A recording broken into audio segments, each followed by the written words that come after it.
Hey, who's up for a board game?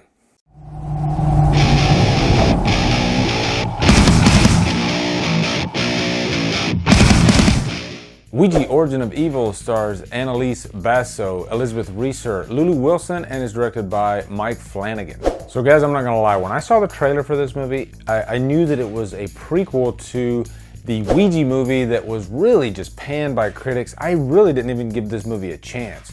It just looked horrible. When I heard that they were doing this movie, I wasn't interested at all until I heard that Mike Flanagan was doing it. And if you don't know Mike Flanagan, he also did Hush, and he also did Oculus. Both those movies are really good horror films. He knows how to direct a horror movie.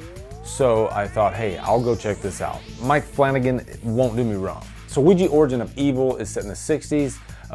You have the Xander family. The mother, Alice, she is widowed. And so really they're scam artists. They are doing what they can to make ends meet. But Alice comes from a family of psychics. So it does run in the family. They do have the power, but there's a hint that it skips generations in this movie. So really, I don't know if Alice actually had the gift or not, but she was using the family business to make ends meet after the husband's death. So when her daughter Lena goes to this party, they break out the game Ouija. Ouija's no joke, at least in this world. It really can summon spirits. Lena gets the idea, hey, why don't we buy one of these and we can just add this to our, tools of the trade, I guess you could say. But there are 3 rules to the game of Ouija. Do not play alone, do not play in a graveyard, and always say goodbye, or something like that. And so Alice and the youngest daughter, Doris, they play the game alone, and really that's what gets this whole thing going. Doris releases the evil spirit throughout the rest of the movie. It really uses Doris as a vessel. And let me just say, it gets pretty damn creepy. Now guys, before I go any further, I'm gonna talk some spoiler talk at the end of this movie, so after the rating, if you haven't seen the movie, then you're dismissed. But if you have not seen the movie, you're still good up until the rating. So first off, I gotta say, the biggest thing that really set this movie up for success was 2 things really. Mike Flanagan's directing and great characters, and you really can't have one without the other. But the director must come first, and then he can set up those great characters. And that's what Mike Flanagan does. I think he approaches a horror movie just like a regular movie. These are still characters. You have to care about them. And he takes the time for you to get to know them. And this isn't one of those cookie cutter horror movies that, every 10 minutes we gotta throw in a jump scare, and then we gotta throw in a predictable third act. To this movie's benefit, it doesn't do that. He lets things breathe. He lets you get invested into the story before he starts scaring you. And more importantly, he doesn't scare you with just jump scares. As a matter of fact, there's very few jump scares in this movie at all. I would say Mike Flanagan uses probably 5 or 6 different storytelling devices, horror storytelling devices throughout this movie, and it really just keeps you on edge because you never know what's around the corner. There are some scenes where you think they're gonna insert a scare here, and actually they insert a laugh, and vice versa. But there might be 1 or 2, but when they're used, they're effective. And there are scenes where Doris, she'll pick up the Ouija game board and she'll look through the looking glass. And those, I think, are the most chilling scenes because you're constantly looking at every inch of the frame. And while I'm on that topic, let's talk about Doris.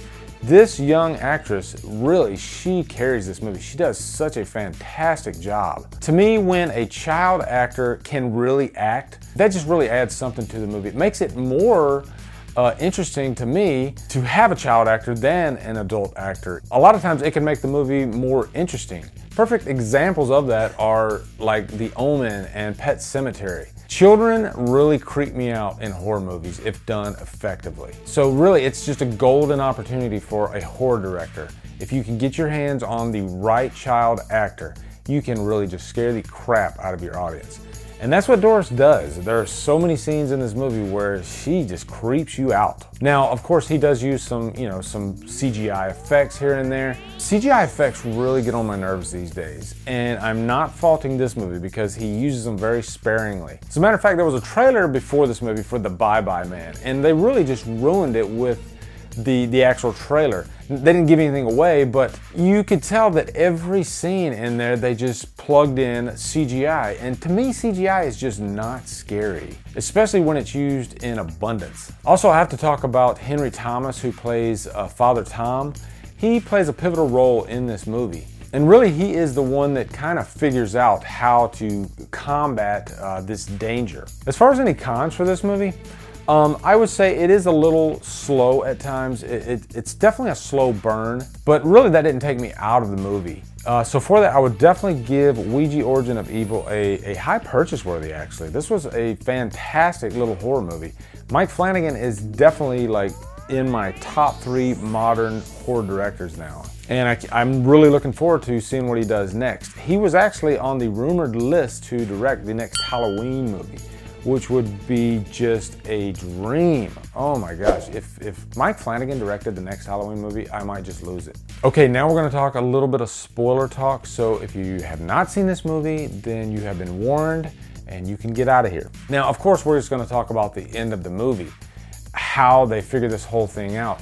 And really, Lena, the oldest daughter, was a pivotal part in this movie because she was able to get the clues from her father who had passed away, and he really told her that you need to silence the entity, and that's what she does. But unfortunately, it doesn't work out to her benefit because the entity moves from Doris to Lena. So Lena ends up killing her mother. And I love how they did this in the end. They didn't give you the predictable family fights off the entity, they save the day, and then they live happily ever after. But oh, let's throw in a little teaser right at there at the end to set up for the sequel.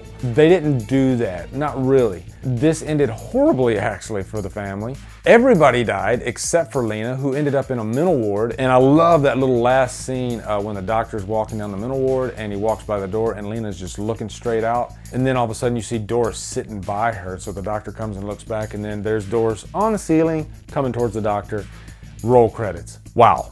What a great movie though. This was really fun. I enjoyed the hell out of it. Do I want to go back and check out the first Ouija movie? No, not really, because Mike Flanagan didn't direct it, so it's still probably not a good movie. But this one was awesome. Loved it. So anyway, guys, what are your thoughts on Ouija Origin of Evil? Looking forward to hearing them. Also, make sure you join the Killer Flicks Facebook group where we talk horror all day, every day. Like, subscribe, comment, follow me on Facebook, Twitter, Instagram, and Letterboxd, and Drumdum out.